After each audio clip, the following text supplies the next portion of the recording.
rea Jean Tuhaka kei te rongo I te āhua o tāna tinana. This is my flag. Engari, e ngā kaunui ana ia I te mahiha kinakina.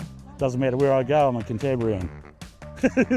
But this is the side that brought me back from life. Te āhua nei he tangata noa iho tēnei tangata 28, engari I te tau 2015, I pā te whara ki te upoko o Tuhaka. Koinei te hurihanga I huri ai tōna ao moa ke tonu atu.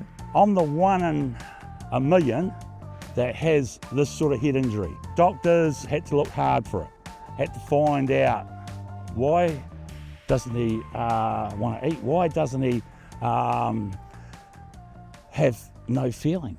Because of my serious head injury that I've had, I've lost 30 years of my life. I remember as a kid growing up to 20, gone. The last 8 years have just gone. I have bits and pieces of it. So if you hit on the other side of the arch, just to start, and then as you come round it'll pop, Aha kua tērā, e whakaaweawe tonu ana ia nā tōna tino tīma futupōro, the Crusaders. Nā e hikoi ana ia I tā rātou long run I ia te tau.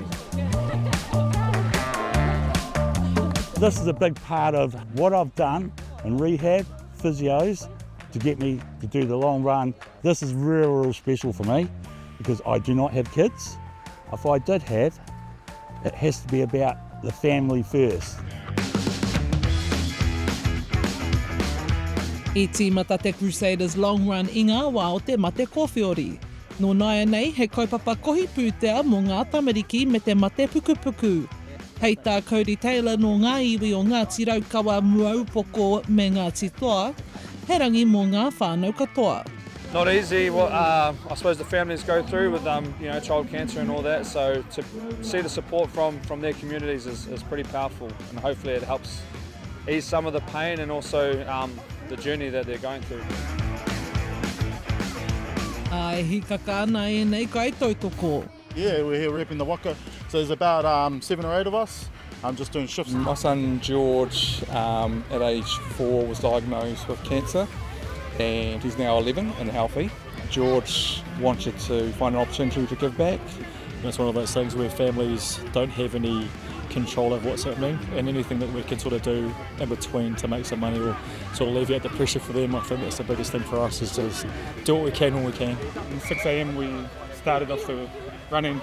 I got to 10k and then started feeling it. Yeah. So I'm on 26 now. Awesome. Yeah. Slowed down to a walk.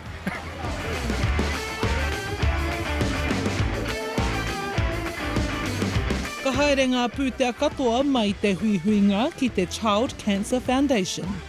Hora Kairangi Nicholas, Tahu News.